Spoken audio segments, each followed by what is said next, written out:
யார் அந்த சார் அப்படின்னு கேட்குறீங்க. வேற யாராவது குற்றவாளி இருக்காங்களான்னு தெரிய வந்தா மீண்டும் மீண்டும் சொல்றேன், அது யாரா இருந்தாலும் சரி, அவங்க மேல தயவு தாட்சணமே இல்லாம காவல்துறை கடுமையான நடவடிக்கை எடுக்கும். 100% உறுதியோடு நான் சொல்லிக் கொள்றேன். குறைந்த விலை, நிறைந்த தரம், தங்கள் தேவைகள் அனைத்தும் ஒரே இடத்தில். ஜெயச்சந்திரன். சென்னையில் ஒரு மாணவி மீது நடத்தப்பட்டிருக்கக்கூடிய பாலியல் வன்கொடுமை என்பது மாபெரும் கொடூரம். அதை யாராலும் நிச்சயமாக ஏற்றுக்கொள்ள முடியாது. இது குறித்து இந்த அவையில உண்மையான அக்கறையோடு பல உறுப்பினர் பேசியிருக்கிறீங்க. இதை பயன்படுத்தி இந்த ஆட்சி மேல தவறான எண்ணத்தை உருவாக்குவதற்காகவும் சில உறுப்பினர்கள் பேசியிருக்கிறீங்க. பாதிக்கப்பட்ட பெண் அந்த பெண் பக்கம் நின்று அவருக்கு சட்டப்படி நியாயம் பெற்று தரக்கூடிய காரியத்தை தவிர தமிழ்நாடு அரசுக்கு வேறு எந்த நோக்கமும் இல்லை என்பதை தெளிவா, உறுதியா, ஆணித்தரமா முதலையே நான் சொல்லிட்டு வருவேன். 24/12/2024 அன்று பிற்பகல் சென்னை மாணவி ஒருவர் கொடுத்த புகாரின் அடிப்படையில் கோட்டூர்புரம் அனைத்து மகளிர் காவல் நிலையத்தில் உடனடியாக வழக்கு பதிவு செய்யப்பட்டுச்சு. உடனடியாக தீவிர விசாரணை மேற்கொள்ளப்பட்டுச்சு. மறுநாள் காலையிலே இந்த சம்பவத்தில் ஈடுபட்ட குற்றவாளி ஞானசேகரன் காவல்துறையால் கைது செய்யப்பட்டார். இது காவல்துறை எடுத்த துரிதமான சரியான நடவடிக்கை. இருந்தாலும் எதிர்க்கட்சி என்ன குற்றச்சாட்டு சொல்றாங்க? முதல் தகவல் அறிக்கை கசிந்தது தொடர்பாக பேசுறாங்க. அதுக்கு காரணம் யாரு?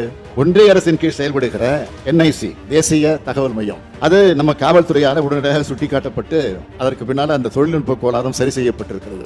அது தொடர்பாக அந்த அமைப்பும் நிறுவனமும் விளக்கம் கொடுத்து கடிதமும் எழுதியிருக்கிறாங்க. அடுத்து பாதுகாப்பு இல்லை, கேமரா இல்லை, 19 ரூபா சொல்ற குற்றச்சாட்டு உண்மை இல்லை. சம்பவம் நடந்த வளாகத்தில் சுற்றி இருக்கக்கூடிய பகுதிகளில் இருந்த கண்காணிப்பு கேமராக்கள் உதவியோடு தான் குற்றவாளி அடையாளம் காணப்பட்டு கைது செய்யப்பட்டிருக்கிறார். மூன்றாவது குற்றச்சாட்டு, முதல் தகவல் அறிக்கை வெளியானதை வச்சுட்டு யார் அந்த சார் அப்படின்னு கேட்குறீங்க. மாண்புமிகு உயர்நீதிமன்ற உத்தரவுப்படி நியமிக்கப்பட்ட சிறப்பு புலனாய்வு குழு தான் இப்போ இந்த புகார் விசாரிக்கிறாங்க.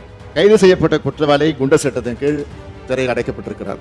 இந்த புலன் விசாரணையில் வேற யாராவது குற்றவாளி இருக்காங்களான்னு தெரிய வந்தா அது யாரா இருந்தாலும் சரி, மீண்டும் மீண்டும் சொல்றேன், அது யாரா இருந்தாலும் சரி, அவங்க மேல தயவு தாட்சணமே இல்லாம காவல்துறை கடுமையான நடவடிக்கை எடுக்கும்.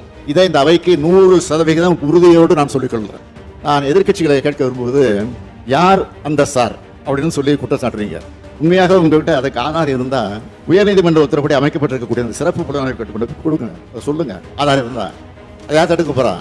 அதை விட்டுட்டு ஒரு மாணவி சம்பந்தப்பட்ட சென்சிட்டிவான வழக்கில் வீண் விளம்பரத்துக்காக, குறுகிய அரசியல் லாபத்துக்காக மலிவான செயலை மீண்டும் மீண்டும் ஈடுபட வேண்டாம் என உங்ககிட்ட நான் கேட்டுக்கிறேன். நமது அரசு வந்ததுல இருந்து பார்த்திருக்கீங்க, பெண்கள் பாதுகாப்புக்கு எவ்வளவு முக்கியத்துவம் கொடுக்கிறோம், பெண்கள் எதிரான குற்றங்களை எவ்வளவு நடவடிக்கை எடுத்திருக்கிறோம் என்பது தமிழ்நாட்டு மக்களுக்கு நல்லா தெரியும். குறிப்பா பெண்களுக்கு எதிரான வழக்கில் 86 விழுக்காட்டுக்கு மேல 60 நாட்களுக்குள்ள குற்றப்பத்திரிக்கை தாக்கல் செய்யப்பட்டிருக்கு. மனசாட்சி இல்லாம பெண்களின் பாதுகாவலர்கள் மாதிரி பேசுறவங்க கடந்த அதிமுக ஆட்சியில பொள்ளாட்சியில் என்ன நடந்ததுன்னு கொஞ்சம் நினைச்சு பாருங்க.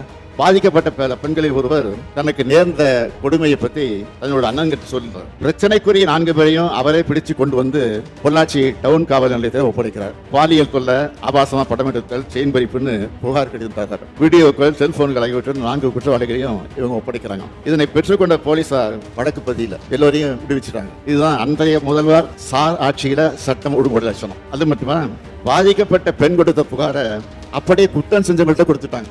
இதை எதிர்த்தது அதிமுக பிரமுகர் நாகராஜன் பாதிக்கப்பட்ட பெண்ணோட அண்ணனை தாக்குகிறார். அந்த புகார் மேலே நடவடிக்கை எடுக்காத அரசு தான் அதிமுக அரசு. பிரச்சனை பெருசாக தெரிஞ்சதும் இதை சம்பந்தப்பட்ட முக்கிய நபரான திருநாவுக்கரசை கைது செய்யாம ஏதோ 3 பேரை கைது பண்ணி கணக்கை முடிக்க பார்த்தாங்க.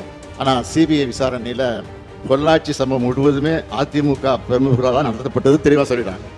இவங்களை காப்பாற்றுறதுக்காக தான் இப்படி ஒரு சம்பவமே நடக்காத மாதிரி அந்த அதிமுக அரசு ஒரு பெரிய நாடகமே ஆடிச்சு. இதனாலதான் நான் போய் சொன்னேன், பொல்லாத ஆட்சிக்கு சாட்சியே பொள்ளாச்சி தான் அப்படின்னு சொன்னேன்.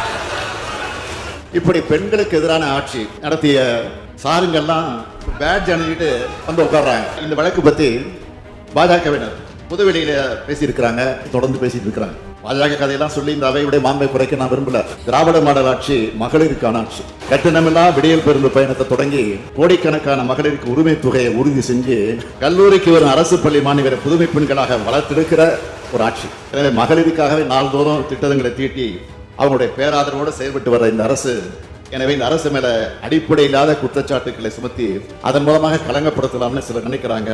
அது ஒருபோதும் எடுபடாது, எடுபடாது, எடுபடாது. இறுதியா நான் உங்ககிட்ட பணியோட கேட்கிறது, திமுக அரசுக்கு கலங்க ஏற்படுத்தாத நினைச்சுக்கிட்டு உயர்கல்வி கேட்க வரக்கூடிய மாணவிகளை அச்சுறுத்தி அவங்க கல்வியை கெடுத்துறாதீங்க. இதுதான் என்னுடைய பணிவான வேண்டுகோள். 10 வயது சிறுமி ஒருவர் பாலியல் வன்கொடுமை செய்யப்பட்ட தொடர்பாக அண்ணா நகர் அனைத்து மகளிர் காவல் நிலையத்தில் வழக்கு பதிவு செய்யப்பட்டு அவருடைய உறவினரான இளஞ்சிறார் ஒருவர் கைது செய்யப்பட்டார். காவல் நிலையத்தில் விசாரணை அதிகாரி தங்களை தவறாக நடத்தினதாகவும் குற்றத்துக்கு காரணமான சதீஷ் என்பவரை கைது செய்யணும் சிறுமியின் பெற்றோர் குற்றம் சாட்டியதை தொடர்ந்து இந்த வழக்கு கோயம்பேடு அனைத்து மகளிர் காவல் நிலையம் காவல் ஆய்வாளருக்கு மாற்றப்பட்டது. அதன் அடிப்படையில் நடைபெற்ற விசாரணையில குற்றம் சாட்டப்படுகிற சதீஷும் கைது செய்யப்பட்டார். உச்சநீதிமன்றம் நியமித்த சிறப்பு புலனாய்வு குழு இப்ப இந்த வழக்கில் அதிமுகவை சேர்ந்த 103வது வட்டச் செயலாளர் சுதாகர் என்பவரையும் பெண் காவல் ஆய்வாளர் ராஜி என்பவரையும் நேற்று கைது செய்து அவங்க நீதிமன்ற காவலுக்கு உட்படுத்தப்பட்டிருக்காங்க. என்னுடைய அரசை பொறுத்த வரைக்கும் எந்த கட்சியாக இருந்தாலும் எந்த தனிப்பட்ட நபராக இருந்தாலும் சரி, ஏன் காவல்துறையாக இருந்தாலும் சரி, பெண்களின் பாதுகாப்பு தான் முக்கியமே தவிர நாங்கள் எதையும் எதிர்பார்ப்பதில்லை. ஆகையால் எதிர்க்கட்சி நண்பர்களை நான் கேட்டுக்கொள்ள விரும்புவது, குற்ற செயல் எதுவாக இருந்தாலும் குற்றவாளிகள் யாராக இருந்தாலும் நேர்மையா நியாயமா கடுமையா நடவடிக்கை எடுத்து வருகிற அரசை குறை சொல்லாம பெண்களுடைய பாதுகாப்பு தங்களால் என்ற ஒத்துழைப்பை அனைவரும் அரசுக்கு வழங்கிட வேண்டும் என்று கேட்டு அமைகிறேன். குறைந்த விலை நிறைந்த தரம் தங்கள் தேவைகள் அனைத்தும் ஒரே இடத்தில். ஜெயச்சந்திரன்.